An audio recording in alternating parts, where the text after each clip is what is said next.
I'd like to welcome everyone to the B'nai Israel Cemetery, otherwise known as the Beni Israel Cemetery, one of only two Jewish cemeteries dating from Kansas's territorial days. My name is Barry Shalinsky.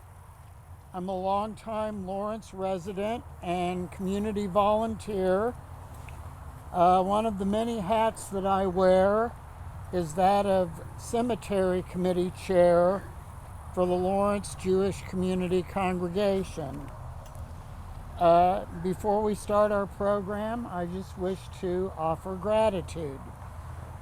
First of all, thanks to all of you who came out on this soggy Sunday to learn about and celebrate our cemetery. This is a great crowd, and we're very happy. Next, we would like to thank Douglas County.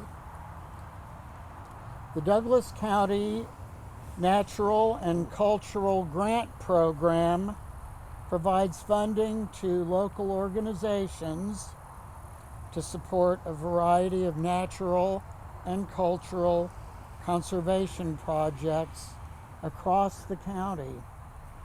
Since the program's inception in 2011, over $3.2 million has been awarded to 56 distinct grant recipient organizations investing in critical preservation projects, ecosystem restoration, conservation efforts, and community-led programs and public education opportunities. Applications for the program open every January. They're reviewed by the Heritage Conservation Council, which makes funding recommendations to the Board of County Commissioners. The county welcomes creativity and inclusion and is excited to support projects like this one that incorporate opportunities for the public to engage and learn more about Douglas County's heritage. This grant has already funded the reconstruction of the cemetery road. Some of you who have been here previously know that it was kind of muddy.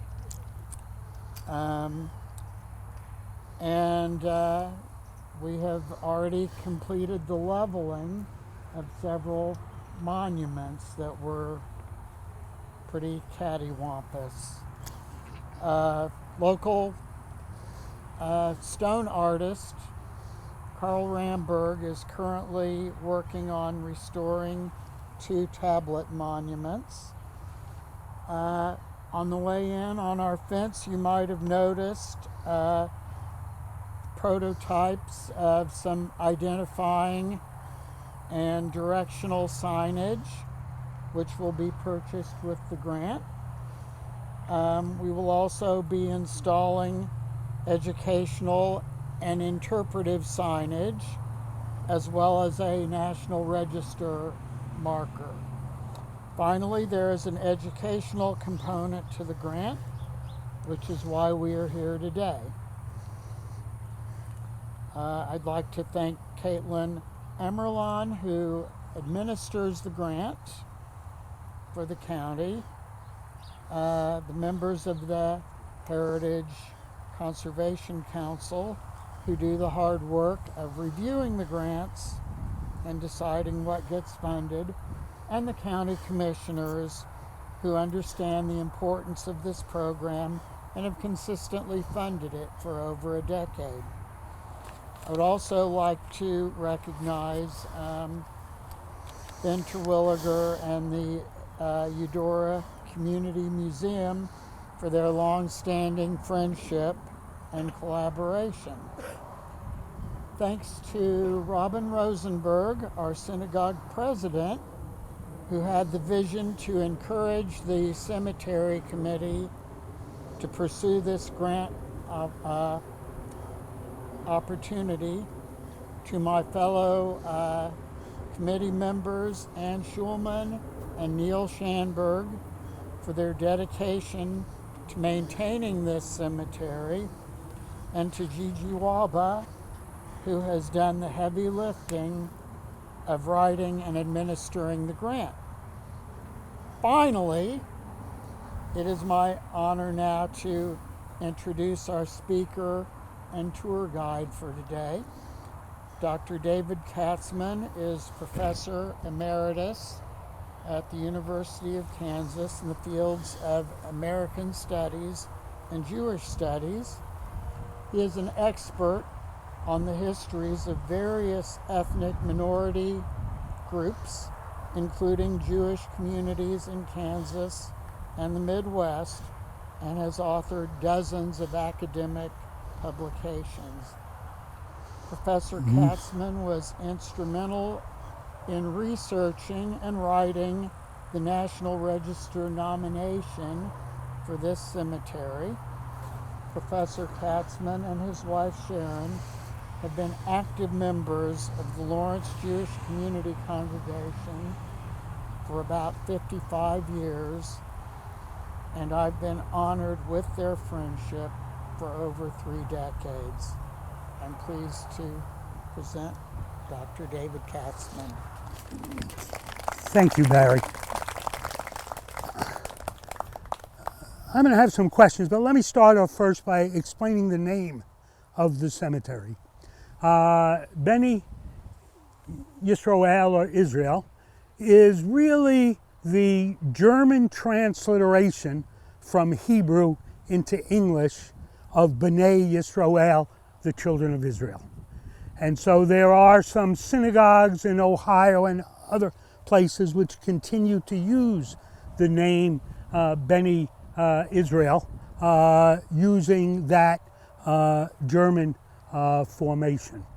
One other thing in terms of my own role in the cemetery, when I came to Lawrence in '69, I had been working with WPA papers as a graduate student in Michigan. And so I came here and it said, where are the WPA? This had been the project from the 1930s when they put writers and historians to work writing guidebooks and inventorying archives during the 1930s. So I said, where are the records? And it turned out that they had been given to Wichita State, not to Lawrence, but they did give me one record. And it was a sheet of all the historic cemeteries in Douglas County. So I went around the spring of 1970 with some friends, visiting all the cemeteries, including some like the Catholic cemetery, which was in the process of being moved, because if it stayed where it was, it would be right in the middle of K10. So it was in the middle of the old K10, and they moved it. And then I found this Beni Yisroel, which seemed to be abandoned. It was not abandoned, but that was my sense of it. And then when I became president of the congregation in '78, serving my kind of rotating the presidency in those years, the first thing I did was to initiate the acquisition of this cemetery by the Lawrence Jewish community. I did not know at the time that the Lawrence Jewish community actually owned the cemetery. But I initiated the process, and the process wasn't complete till the end of the 1980s, that we basically had to declare ourselves the successor to the Lawrence congregation that had owned the cemetery since 1969. So I'm going to ask a few questions, talk about it, then we'll look at the some of the gravestones, and then answer questions about the cemetery, people buried here, or anything. So my first question is, why are people here today? Why are you here? What interests you to come to the cemetery today? Anyone? We just live down the road, we drive by it all the time, want to learn more. Okay. Do you know what do you know about it? That Just know what it looks like. okay. Anyone else have?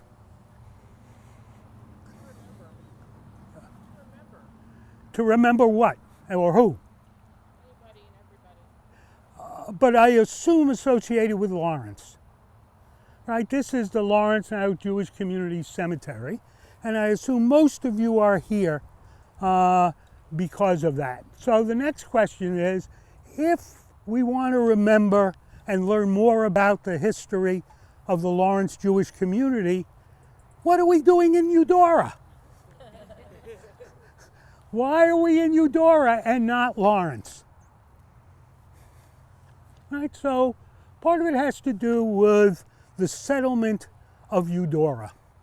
Eudora was settled mostly by a settlement company of people who were in Chicago and some elsewhere in Illinois. It was an unusual company. It was working class German-speaking people in Chicago who were putting money aside every month in order to buy land and establish a farming community.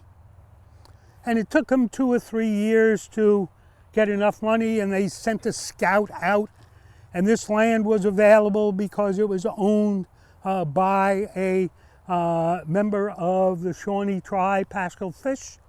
And so they decided on it and bought the land and moved here. Because it was a working class community of German-speaking people in Chicago, it was probably more diverse than any other settlement in Kansas. It included Lutherans, it included Catholics, it included Jews, it included other Protestant groups, unlike, for instance, Lawrence, which tended to be much more homogeneous and actually in its first 20 and 30 years acted as a homogeneous community, so that whether it was the president of the university or the head of the schools or so forth, they tended to be Protestant ministers because they didn't have to worry about much diversity. Their own sense of self was as a homogeneous community. So one of the secrets, in a sense, to Eudora is this diversity. Jews made up probably about 1/5 of the head of households in the first 2 years of settlement and found themselves welcome in the community. The Jews and some of the others who settled here, however, were more interested in the town settlement than they were in the agricultural land. Most of the Jews who came to Kansas in the 19th century, not all, there were 8 agricultural colonies, but most of them who came as individuals came as townspeople, as trade people. There's some long historic reasons. Some scholars argue that if you want to go back 2,500 years, Jews were the first townspeople, the first urban people. They were the first people, in a sense, as a group, to give up much of agricultural pursuits and rely. This had a lot to do with the degree of literacy, of living in towns and trading, also had to do with anti-Semitism and so forth. So the Jews in Eudora found a home, but they also were conscious of being part of the Jewish community and unique things that separated them, as well as they were part of the larger community. So they formed a community, and it was the second organized Jewish community in Kansas. The first one was Leavenworth, because in fact the Leavenworth Merchants and Settlement preceded the opening of settlement to non-Indians in Kansas because of the fort and surrounding the fort. So Leavenworth had organized earlier, and this community then followed. They established a cemetery in Leavenworth about 6 months before the cemetery, Jewish cemetery in Eudora was established.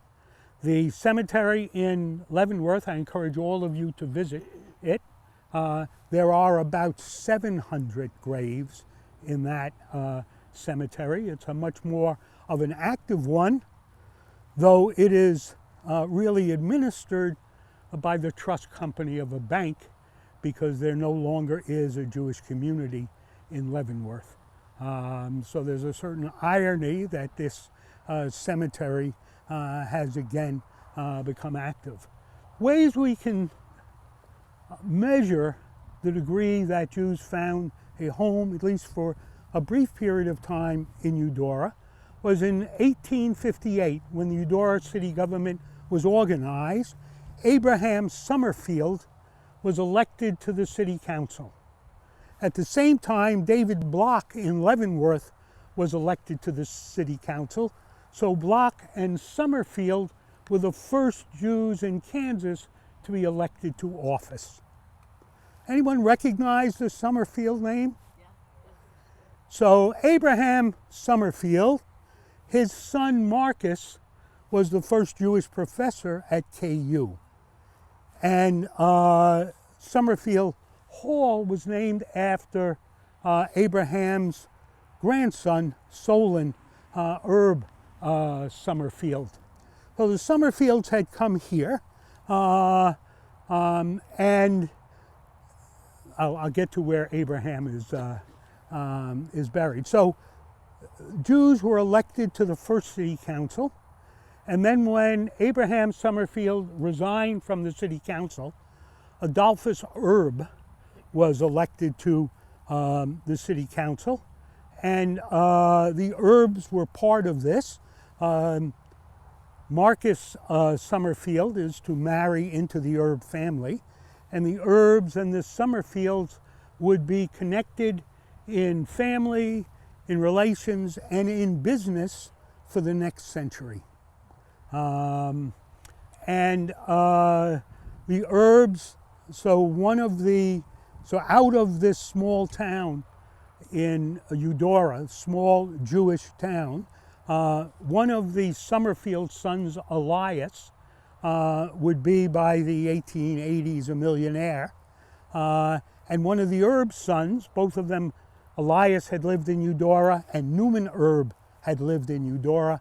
And Newman Erb was the most important railroad figure, a rival of Jay Gould in the late 19th and early 20th century.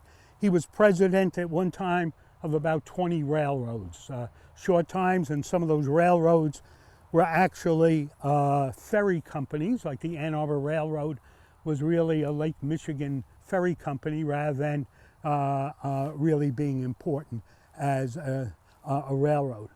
But Eudora in the late 1850s really remained basically an agricultural community. And other communities in Kansas began to flourish during the Civil War. So on the one hand, you have Quantrill's raids and other raids in which guerrillas from Missouri are raiding the towns and destroying property. But at the same time, the war in the West means that you have to feed and clothe troops. And there are people bidding for those contracts, and they tend to be in the larger cities. So Eudora was not growing, but both Leavenworth and Lawrence began to grow as well as other towns. With Eudora remaining basically an agricultural community, most of the Jewish community and some of the non-Jewish merchants moved on to Lawrence and to other cities. So that by 1866 or 1867, there was only one or two Jewish families left in Eudora. And the most prominent family was that of Asher Cohn, who we will look at his monument. Now, the Eudora community, more than the Lawrence community, considered itself part of the national Jewish community. So immediately, as the Eudora community organized, we know about them.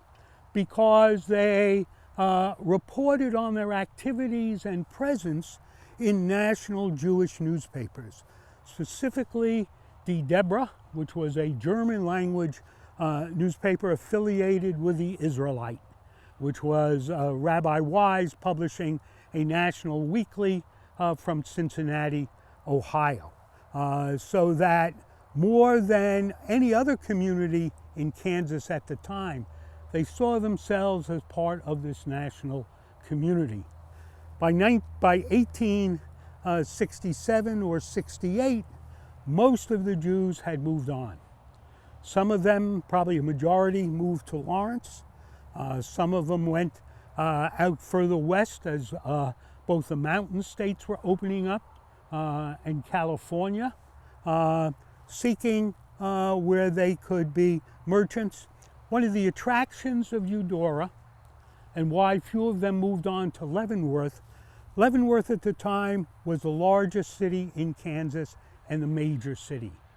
So it took a lot of capital to start a business in Leavenworth that one could go to small towns like Eudora or even Lawrence in the 1860s. Sometimes we say that for many of these Jewish merchants, they could have been a peddler in the East, or with the same amount of money and credit, much of it was built on credit, not on money, they could open a store in Kansas, because Kansas was just opening, it opened to settlement with the Kansas-Nebraska Act, and so much of the western part of the state, counties would not be formed even for another 20 years, and new towns were constantly being established, and because of the new counties being, new county seats were being established, and having a county seat was important. You know, when Kansas was established, everyone competed to be the state capital because it was a tremendous economic advantage. And if you couldn't get the state capital, your next goal was to get the penitentiary because it was an economic engine. And if you couldn't get the capital of the penitentiary, well, you'd get the university. So that was the third choice. And for other places, clearly being the county seat had a tremendous example. Their lawyers would be, and others, in order to deal with the documentation that was required. And so many of the Jews moved on. So the community in 1868-69, with basically the Cohn family, the only family still resident. There was another family, the Dykmans, and Frederick Dykman was not Jewish, but he married a widow in 1859, and everything records that it was the first marriage in Douglas County. We have no record of it because much of the records were destroyed in Quantrill's raid. So that's the legend. The Cohns, in fact, and Bernstein, who were in-laws, moved to Lawrence in 1866 and established a general store there, moved back to Eudora, and over the next 40 years would be moving back and forth between Lawrence and Eudora. In the 1870s, Asher Cohn was elected to the city council, being the only Jewish family in town, but nonetheless respected enough. So in 1868, and Eudora had briefly in 1863 attracted a rabbi. They constantly advertised to have someone, a shochet, someone to ritually slaughter animals for kosher meat, to have a chazan, which is someone who leads services, and have a teacher in order to teach the few children in town. They were not able to fulfill that, though they could lead services themselves. They didn't need someone for ritual.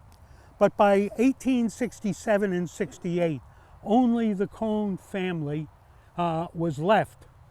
And their in-laws, the Bernsteins, had briefly moved back to Johnson County. So in 1868, they, recognizing there was no future for a Jewish community in Eudora, they sold this land, 2 acres, to the Lawrence Jewish community. And the Lawrence Jewish community, in order to accept it, incorporated in December 1868 as the Bene Israel community of Lawrence, and they bought this cemetery for $10. And it became in 1869 then, with the incorporation of the Lawrence Jewish community, owned by the Lawrence Jewish community, although they didn't do much with it. But that meant that they had to incorporate, and so they became the 3rd community, beating Fort Scott by a couple of months, to be incorporated as a Jewish community in Kansas. Before I go, any questions about kind of the origins of that? What year was Eudora started? So Eudora, 1857 is the date given. So Kansas celebrated its settlers, and in the 1880s began to have celebrations, and they created a settler society, and they asked people to give the date of when they had come to Kansas. So we don't quite have everybody, but we have people still living in Kansas in the 1880s who, if they were active in the settler society, declared the month and year. Recognize that Kansas, because of grasshopper plagues, was depopulated in the 1870s. You know, we have records saying that if you wanted to leave Kansas in your Conestoga wagon, you had to wait for 3 or 4 or 5 weeks to get a ferry across the Missouri River in order to leave Kansas. So many people were leaving. So there's a lot of people who are not included in that settler, but that's how we know when people came and can place this early settlement in Eudora, as well as Lawrence too. Any other questions on that? So this is the actual original site of the cemetery. Right, so thank you for asking that. So here's how the cemetery came about. Eudora in 1858, when it is now a city, needs to create a cemetery. And it creates a public cemetery, and the council votes to donate 10 lots in town to create that cemetery. Councilman Abraham Summerfield says that's helpful, but Jews can't be buried in a public cemetery. Jews are buried, at least traditional Jews, in land that they own and control. So Eudora votes to contribute one of the 10 lots to the Jewish community. But one lot is not sufficient. So the need is very great. Part of the need for it, and I'll show you that here, is that both birth, deaths, stillbirths, and infant mortality is so high at the time that absolutely there is a need for organized cemeteries. And indeed, one of the first things Jewish communities ordinarily do is establish a cemetery. So preceding a synagogue, preceding anything else, traditional thing except one thing, some communities would build a mikveh first for purification. Normally, communities establish a cemetery, as did Leavenworth. But neither Eudora nor Lawrence established a cemetery.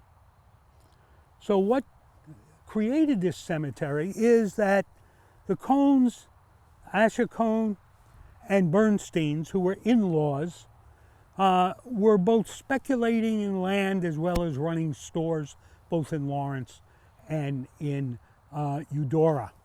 And in 1858, one of the children of Asher and Sarah Cohn dies, Yitzchak, and his grave with a stone is over there. So they bury him on this land, which is not yet established in a sense as a cemetery. So with that burial, and then a few other burials in the 1860s, this becomes a cemetery, though it had not been planned to be a cemetery.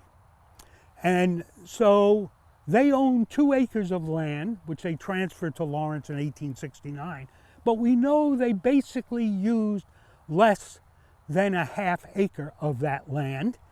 And we know it because you can see those 3 graves, which are children's graves, and 2 of them are Kohen, priestly class. So that must have been the edge of the cemetery that they used.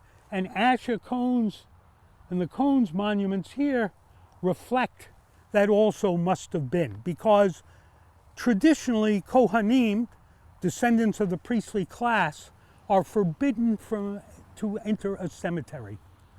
So the Jewish custom is that Kohanim are buried generally on the perimeter of a cemetery so that family can come and visit by staying outside of the cemetery. So that gives us a sense.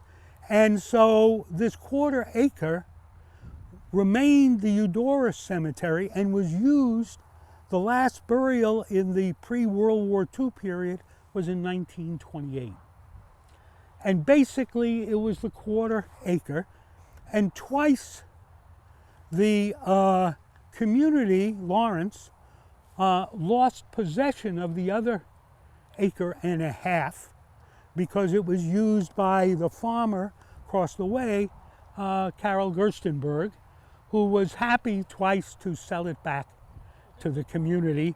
And then we had an agreement, in fact, that he could still farm the land while it wasn't used. When in the late 1970s, the Jewish community said, we would like to reinstate this as our cemetery, it reclaimed those 2 acres. And so that larger fence represents that 2 acres of land. It was barren. All of the trees you see and the present condition of the cemetery, including recent improvements as well, improvements beginning in the 1980s and 90s, was undertaken both by the community and individuals. And so this has become pretty important. I was telling Barry the anecdote that close friends of my wife and I, who were buried here, Lorraine and Sig Lindenbaum, in the 70s when the Lindenbaums moved here, we used to argue about this cemetery and would you be buried here. And both Sharon and Lorraine said over our dead bodies. And it turns out we have arranged that. So, and I will come to that because there's interesting facts that's important here, not only who is buried here, but as we go through the monuments, it's important to understand who is not buried in the cemetery. And then you will have some grasp to understand both Eudora and Lawrence communities and Jewish communities on the frontier. Any questions on this? Because we're going to go look at some of these monuments now and talk about the people. Kathy? Are there any protocols we should observe as we're walking around? My mother used to have rules for me when I walked around our home cemetery. Thank you. Yeah. So although it's, yes, you should try and avoid walking on a grave if you can tell where the grave is. It's a little confusing because as Barry had asked me, normally bodies are buried facing east in tombstones. Tradition in the Lawrence Jewish community is that families and not the community itself decides religious ritual. So when a family holds a simcha, a event, it could be a wedding, it could be a bar or bat mitzvah or so forth, the family determines what the ritual is going to be. That has been extended to the cemetery as well. So there is not, it does not necessarily follow Jewish tradition in terms of gravestones and bodies facing east. There also is a tradition among Jews that deals with purification, why Kohanim are prohibited, that is the priestly class are prohibited from entering a cemetery. So one custom that some Jews observe is to wash on leaving the cemetery as part of the rite of purification. Another custom that's common, and you will see some of it, and I hope you engage in it, it is to put stones on monuments as I learned it as a memorial that someone had visited. There's a number of reams. The final thing I will have to say on that is all of you who are here today are performing a good deed, a mitzvah. In Judaism, it is a mitzvah during the month of Elul, which is the month prior to Rosh Hashanah, to visit cemeteries. In the morning prayers every day during the week, not on Shabbat, we blow the shofar as a reminder that the new year is coming. It's a time of teshuvah, to repent. And so part of that is there is a humbling experience to visit any cemetery. It's a reminder of the limits of our own lives. And so it is a good deed to visit a cemetery. Great. All right, those of you who want to join me, we'll talk about some of these graves. Now, one of the things that,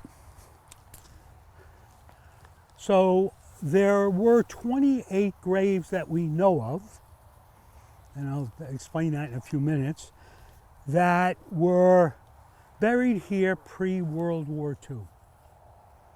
Of those 28, probably 3/4 of them are related to each other. There was a clan, the Urbanski Cohn family are related, loads of brothers and sisters. There's a custom in Judaism. Most states, probably 44 of 50 states, prohibit first cousins from marrying. It is common in Jewish families of the previous generation for first cousins to marry. I have a number of marriages performed by a rabbi, but not legal in Kansas, that took place because of the prohibition against first cousins marrying. So many of these, and I can tell you even in my own family, my grandparents, even in my first cousins, I have 2 first cousins who married 2 sisters, 2 brothers who in turn married first cousins. In my grandparents' generation, just loads of these kind of cousins marrying and so forth. So that's part of the pattern, including an old Jewish pattern I will explain in a few minutes. So Asher Cohn was the one whose son had died. He and the Bernstein family, who are not buried here, but he and the Bernstein family owned these 2 acres of land. Eventually it was owned by Bernstein family alone. And the Bernsteins, Isidore and Sarah, then sold the land for $10 to the Lawrence community. Common among Jews in the 19th and early 20th century was that they were Masons. And so on Asher cones is the Masonic symbol. Many of the Grand Masters of the Masonic in Kansas, as in other states, tended to be Jews.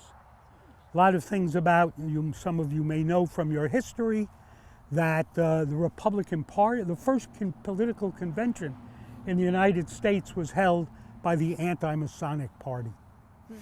And that much of the anti-Masonic Party became the Republican Party, Whig Party, then the Republican Party. So there's a lot of controversy indeed, but the sense of liberal Protestants and Jews joining the Masons, it was one order and the Odd Fellows Off that was open to Jews. Most of the lodges were 100% Jewish, but nonetheless, as they moved up in the Masonic order, they were able to mix with Gentiles as well. So it was very common for Jews to be Masons in the period.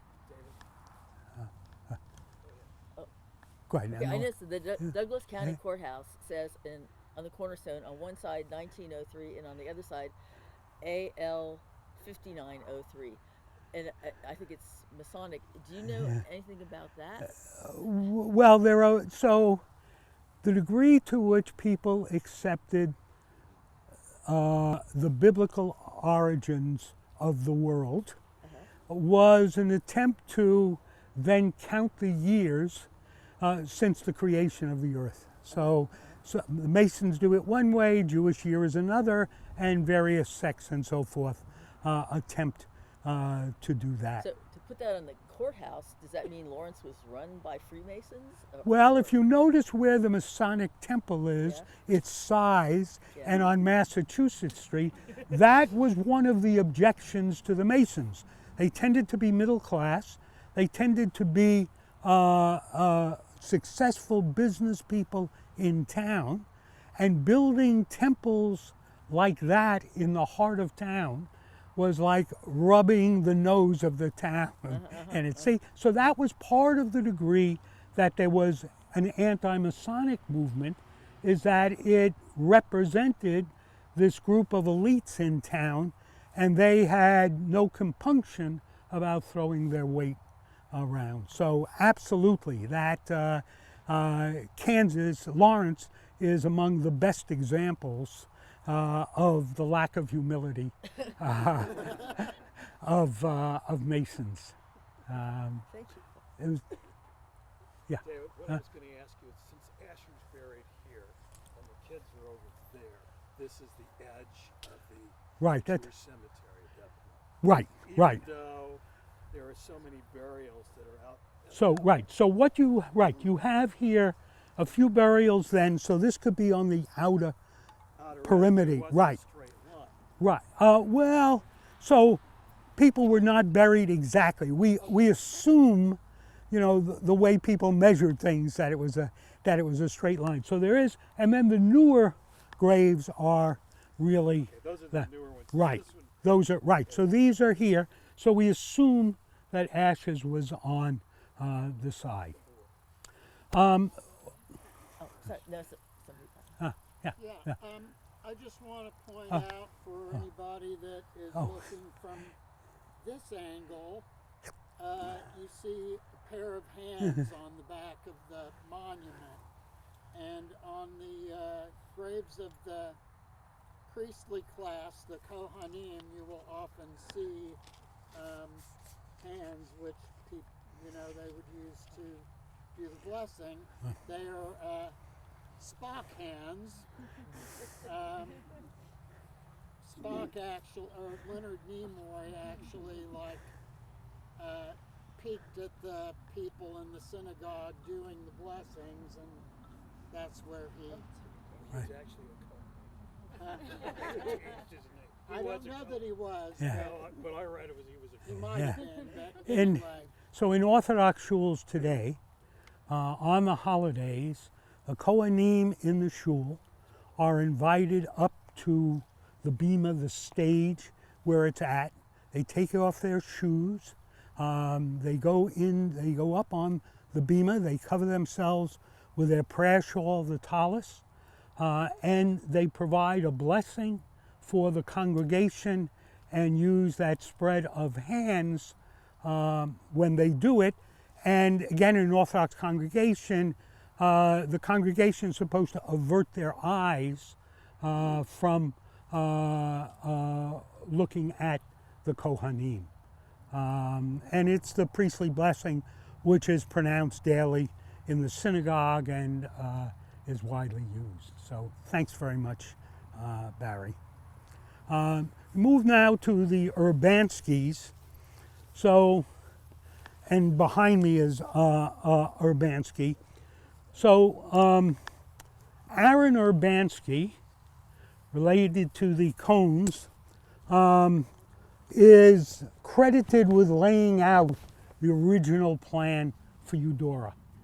He had actually been in Nauvoo, Illinois, which was the center of Mormons, and then came to Missouri, like many of the people, and then came to Eudora. The Urbanskys had a store in Eudora for a while. They moved to Lawrence and established a store there, and the Urbansky store remained in business till the mid-1930s in Lawrence. But the Urbanskys moved, and their headquarters was in St. Mary's, Kansas. And they had a block-long store. The families lived above the store, and loads of relatives and others had stores throughout the counties surrounding St. Mary's. Aaron Urbansky was prominent enough that in the 1890s, when Grover Cleveland came back to office, he was lobbying to be the minister to Constantinople, which was a government diplomatic position which was reserved for Jews. And he came in second. He also ran for the state legislature as a populist, so he was a Democrat at the time.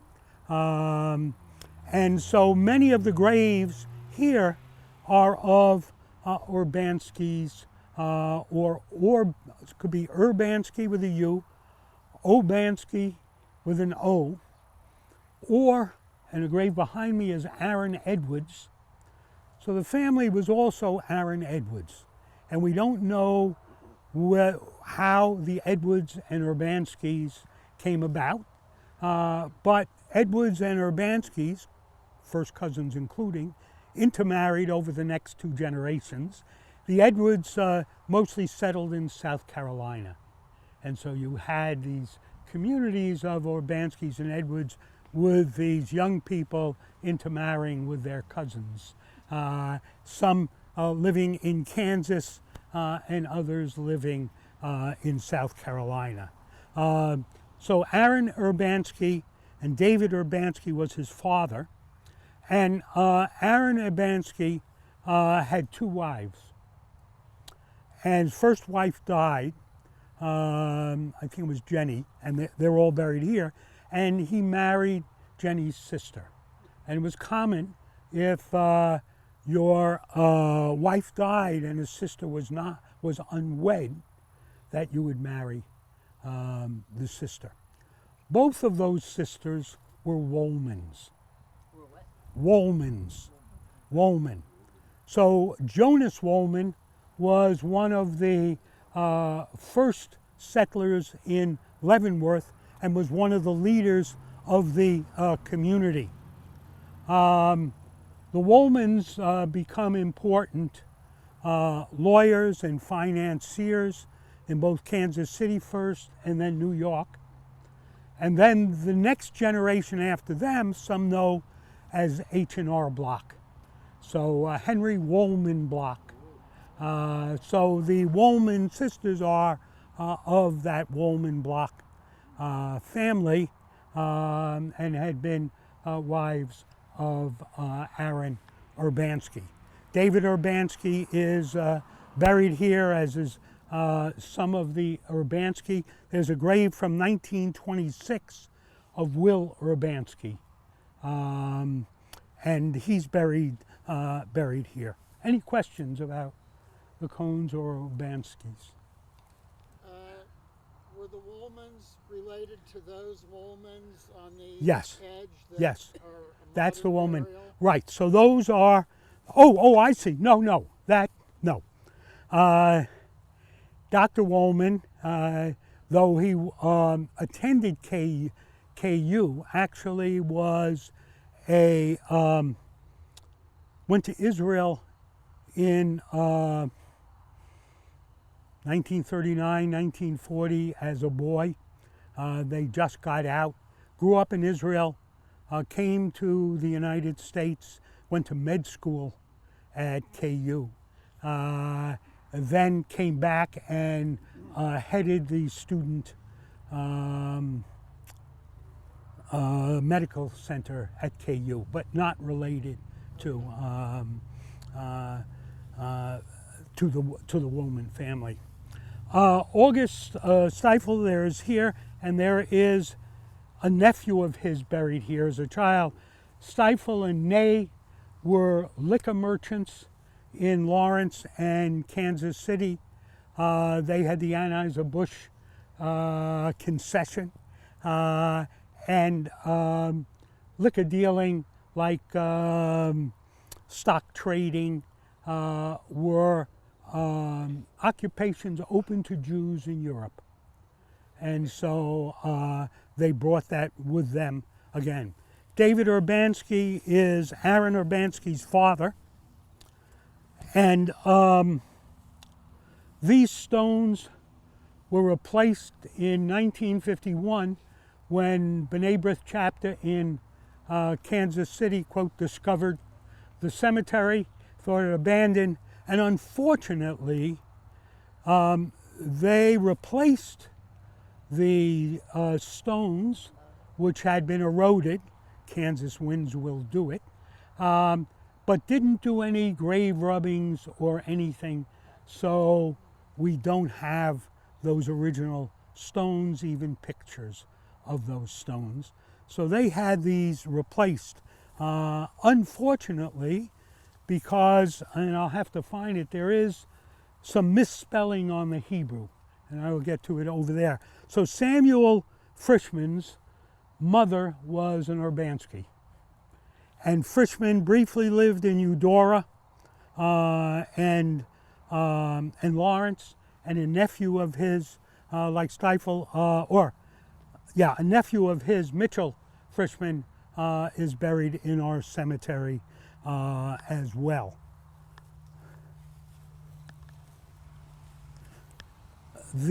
Some of the stones are being restored. There have been one or two times, unfortunately, in which stones were knocked down and people came in and broke them up. And that's happened twice while I have lived in Lawrence. Real quickly, as part of the grant, these two stones are being restored. Carl Ramberg in his shop has like the top pieces of both of these that he has epoxied together.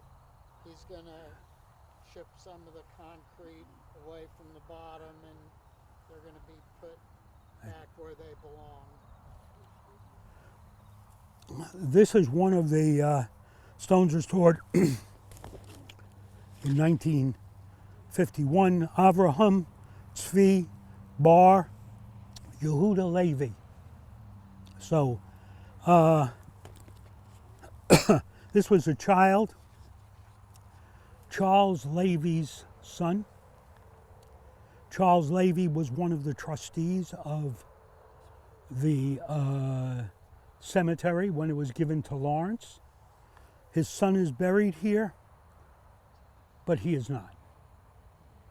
And there is a stone, and it could be one of those or in the back, I have to look, Henrietta Steinberg, who was the daughter of Steinbergs, who was one of the probably two most important Massachusetts street merchants. Jacob House was one and Simon Steinberg was the other.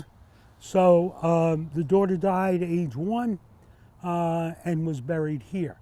All the other Steinbergs, with one exception, are buried in Jewish cemeteries in St. Louis. Very common, where there were family, traditional family places, that the bodies would be shipped back there. So Steinbergs and a number of other families shipped them back. Now, Charles, the child's father, is buried in Oak Hill Cemetery. And most of the merchants in Lawrence were buried in Oak Hill Cemetery. So that when the cemetery was transferred to Lawrence, few of the trustees were buried in this cemetery. Charles Levy was one.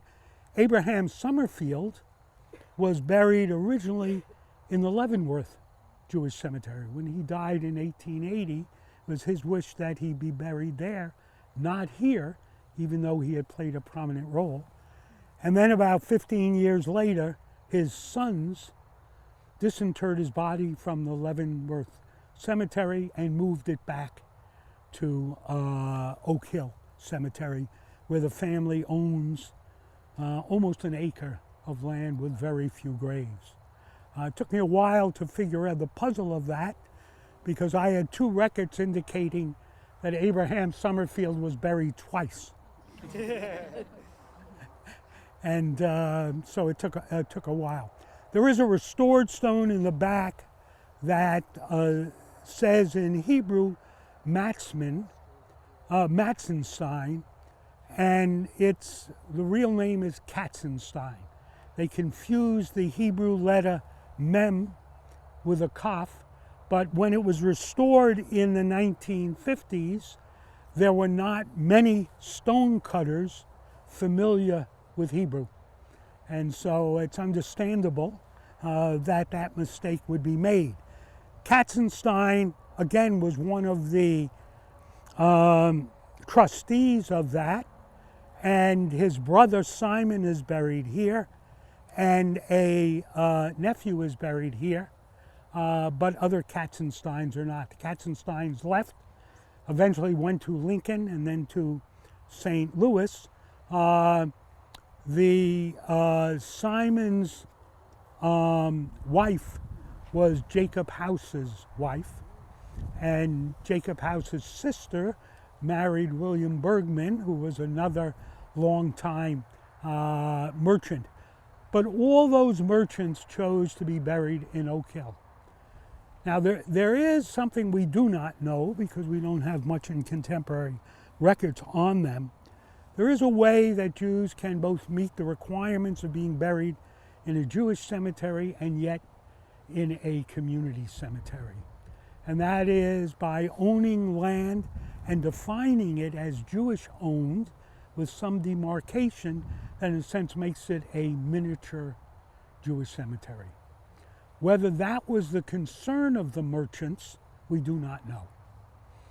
Some of them were observant or had a background where they observant. So in the case of the Summerfields and the Houses, that could be so. Many of the other Jewish merchants, as the degree that they didn't create a synagogue and a community, were less concerned about any of the religious aspects of Judaism. And so many chose to be in Oak Hill Cemetery. Others, especially in the early 20th century, and why they tended, for instance, the merchant families from 1900 to World War II, when there were a handful of merchant families.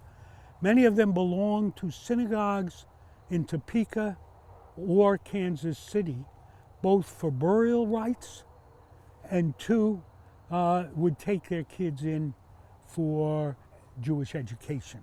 Recognize that in the 1880s and 1890s, there were probably 12 or 15 trains a day going in each direction to Kansas City and Topeka. And by the 1890s, the interurban, the trolley, you could take a trolley from Topeka to Kansas City. That disappears after World War I. But so it was very easy for, and we know this because the merchants advertised regularly in the newspaper, and therefore the newspapers, Lawrence had about 6 or 7 newspapers in the 1890s. The newspapers would send a reporter down every time the train came in and left, and they would report in the newspaper everybody who was leaving town. Merchants buying trips to the east and so forth were always recorded in the newspapers, so we can follow at least where they were going and coming and so forth. So we know it was very easy to go into the opera or music in Kansas City anytime from the 1880s to World War I. It was very easy. So many of the people from Lawrence in that period are buried in cemeteries in Topeka, Kansas City, and St. Louis as well. And that, in a sense, is part of the story of who's not buried here, which represents why it took so long for the Lawrence community to actually form a community. One of the things that I have been working on, the Kansas Jewish Project, with Andrea Weiss, who is my collaborator on that, and the degree that the presence of Jews does not necessarily make a community, no matter how many Jews are there. And one of the characteristics of Jews in Lawrence, since the 1940s and 50s, is to consciously create a community. That continues that tradition today, which with the grant and bringing us, and so Jews are mindful both of the past as well as the future, and they continue that tradition. And so many, as we see the graves flourishing, as are the life cycle of our community, people choose to be buried here. And it's a reminder. One of the things, and again I was talking, is that I grew up in New York at a time when 1/4 of American Jews lived in the New York area. And there must be more than 1 million graves in the New York area. And as my family, as typical Jewish families, have dispersed around the world and through the United States, the question always arises, who is going to visit those graves? Who will put the stones on the monument to remember that someone was there to visit? One of the things about a small community like this in a small cemetery is that this cemetery will always be visited. It is a place that means to the congregation that will continue in this community. And one of that also is very much connected to the university, because it was really the demand of university people as they began to come in the 1940s and 50s. They weren't the first Jews at the university. As I said, Marcus Summerfield was a professor of law in the 1880s. He himself was both a lawyer and a physician. And 4 members of his family taught at KU, including a nephew, Ben Jacobs, who was both a physician, a lawyer, and an engineer. He graduated from Annapolis and then became a lawyer and then went to med school and was a professor at the med school. So they were faculty members, but not a lot. Arthur Davidson in the 1920s and Jake Kleinberg, and then later David Paretsky attribute Davidson in bringing them and integrating them into the community. But after World War II with the GI Bill, when the university expands and many universities begin to hire regularly Jewish faculty for the first time, the Jewish community expands in Lawrence. The need to educate children, the need to provide services helps create a community, as well as many of the people had come from New York and elsewhere and had been part of large Jewish communities. You know, it was a different time. So my mentor was a scholar, Sidney Fine, at the University of Michigan. He got his PhD in 1948, which was the most serious faculty shortage because of the GI Bill. They were having both BAs and MAs teaching courses. There just simply were not enough PhDs. Sidney Fine was among the most outstanding graduate students that Michigan ever produced. When he got out in 48 and the severe shortage of faculty, he had 2 offers for jobs. One from Brooklyn College, which was about 90% Jewish, and the other was from Michigan. He was their only PhD in American history they ever hired and kept. His mentor got letters saying, "We think Sidney is brilliant, but we already have 1 Jewish faculty member." People wrote these openly in letters in the 1940s. So it took a while till Jews were being accepted at universities, and that transformed not only KU, but transformed the Jewish community. Scholars haven't studied much. There's a woman who has just written an article on East Lansing and how the growth of Michigan State as a major university transformed the Jewish community in East Lansing, and she interviewed many of the scholars who had come. So as we see the successor of generations, right? So the people buried here represent these merchant communities of pre-World War I. Most of the new graves represent, not exclusively, but represent much of the university community and expansion after World War II, as Jews could be hired and decided to stay, right? If you had asked me when I came here in '69, we expected to stay maybe 2 or 3 years and go home. In fact, my colleague Bill Tuttle, who's responsible for both bringing me here and my staying,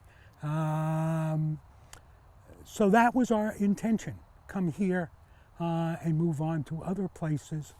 And this turned to a place both I could flourish academically and there was a home for me Jewishly. So that we ended up, to my surprise, 55 years later, still being here. Any questions or comments? David, I want to add Yeah. one female faculty member, Ida Hyde, from the 1890s. And, she was the first woman to be a member of the American Physiological Society. She was the chair of the physiology department and faced a lot of discrimination both as a Jew and as a woman. Right. Because She- was a she- non-traditional student, and her family lost their home in the Chicago fire. So she had quite an amazing career at KU. Yeah, And as a she was scientist. hired when KU acquired the Med Center, and in order to bring it up, and she and Naismith taught some of the basic courses. She went every summer to Woods Hole in Massachusetts, which is a major center. she had great difficulty finding an academic job till at that moment KU was ready to expand and really needed something. She mentored a number of Jewish students. So Asher Cohn's granddaughter, Rachel Passon, was mentored while Ida Hyde was here, and she delivered papers at some national conventions. Unfortunately, Rebecca died, so Rebecca married a Jewish football coach who had been a Minnesota hero but was a football coach in Lawrence. They moved back to Minnesota. She was getting her PhD at Chicago, and she died in the flu epidemic in that. But her parents, David Passon and Rachel Cohn Passon, she was the daughter of Asher and Sarah Cohn. David Passon was a first cousin of hers who was older, came here in the 1880s. They married in the 1890s. And they were the keepers of the cemetery, right? Their family had established it, related to the Urbanski-Cohn, 3/4 of the people. But when he died in the 1940s and she died in 1961, they did not choose to be buried here. The documents we have on the transfer of the cemetery, she actually had and gave to the American Jewish Archives in the 1950s. So she and her husband were the keepers of this cemetery, but they chose not to be buried here. And I think it was because they thought it would be forgotten. They didn't know, in a sense, that then the Lawrence Jewish community, which they contributed to, or she contributed to, because it had already been formed, but the community had done nothing about burial rights.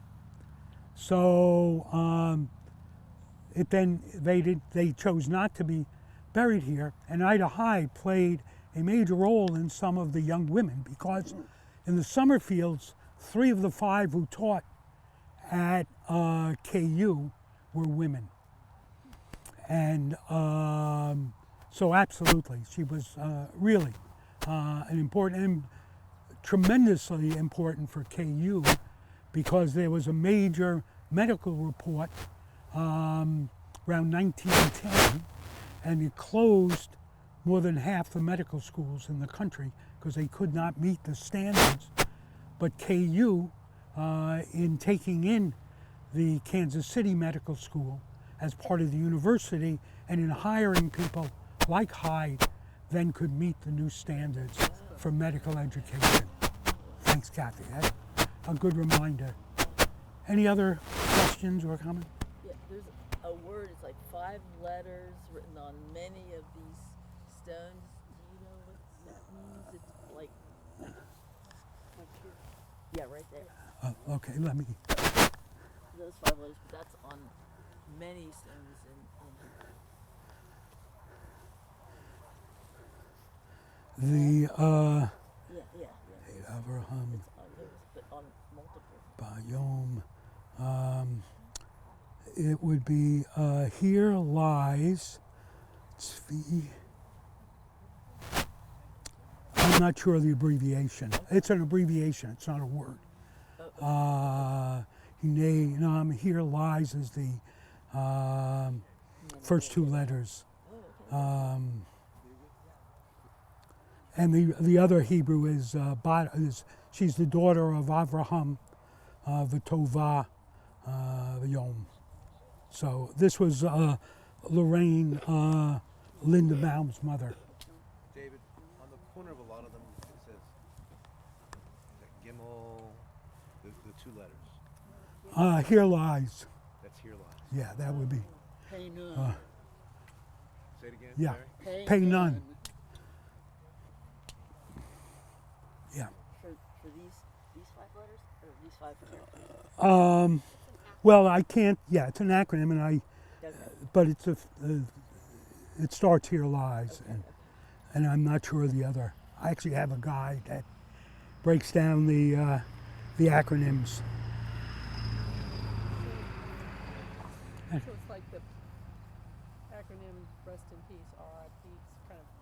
Right, they're, so right, so they're, Are you looking it up, Mary? Yeah.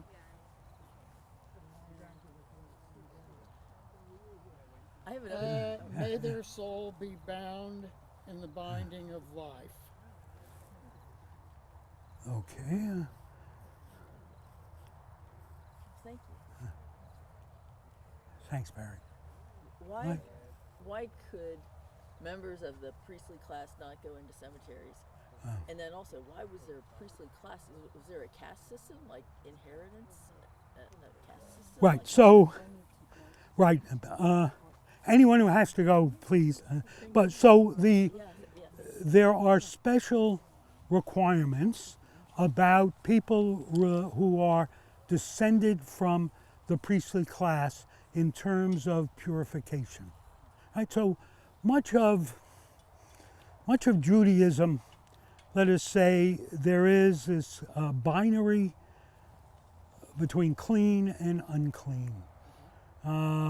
Between, I mean, we say food, between treif, food we can eat, and food that's kosher. So much of it is that binary. And so the priestly class has people who both were priests and the Levites who guided and worked in the Holy Temple, because of their proximity to both ritual items and theoretically Hashem, are have to avoid certain things that they cannot be cleansed.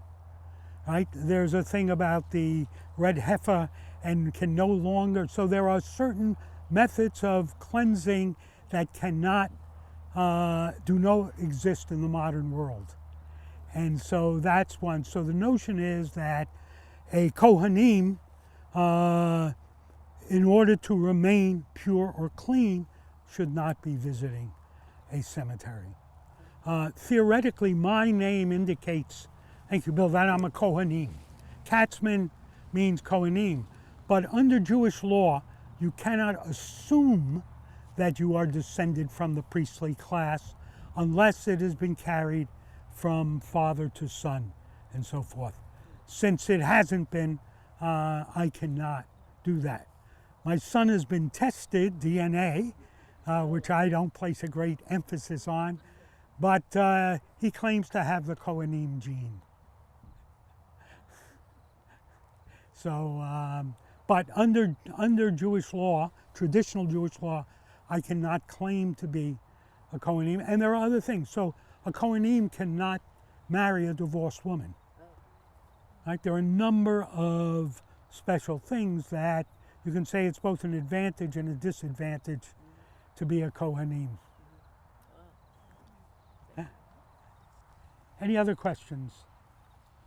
Well, you do talk about Kansas City, and so I'm assuming you mean Kansas City, Missouri, not Kansas City, Kansas. Well, Kansas City, Kansas has a, so, you know, it had, and it still has, a Jewish community, right? The Shalinskys Yes. are important. My family was from I'm a dot. I have a, from yeah. near downtown Orville Street, and then later on opened Thank a you. business in Argentina. All my Probably. family's from that area, and I just recently got it's called the Consolidated Ethnic History of Wyandotte Thank you. County, and it's, I think his last name is Larson. He passed maybe in 2023, but did an amazing research of all the different, groups within the area. That is amazing. The So Wyandotte County History Museum's got If copies. let me, Nagrith group that restored this cemetery in 1951 was based out of the synagogue that was at 7th and Sandusky. Beth Aron Lodge. If anyone wants to hear some things about Kansas City, Kansas, you can find on the internet loads of interviews with Ed Asner about growing up in Kansas City, Kansas. His family still owns a junkyard They sold. in they sold it? Okay. Well, Scott Bronston, who is, he used to work for him, but yeah, So he talks about growing up and working in the junkyard of his family, and because of his popularity as an actor, if you go on the internet, you'll probably find 7 or 8 interviews with him.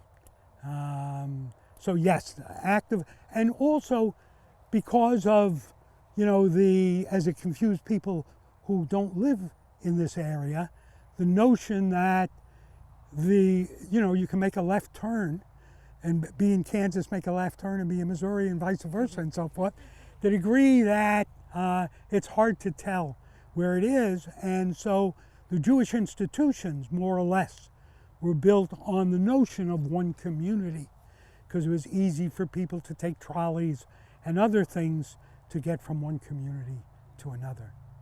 Well, I know my husband bowled on B'nai B'rith Bowling League, and I'm not Jewish, but my family grew up in that area, and so they would tell me all the stories of all the shop owners and all their family who owned businesses Right, there that's in Argentina and everywhere. Right. Also, Calvin Trillin has written the New Yorker humor, and he's written about growing up, and has written a book on his father that was originally published in the New Yorker. And yeah, it's Trillin? Trillin, Trillin, Calvin Trillin. His father was a merchant. He went to Yale and never looked back.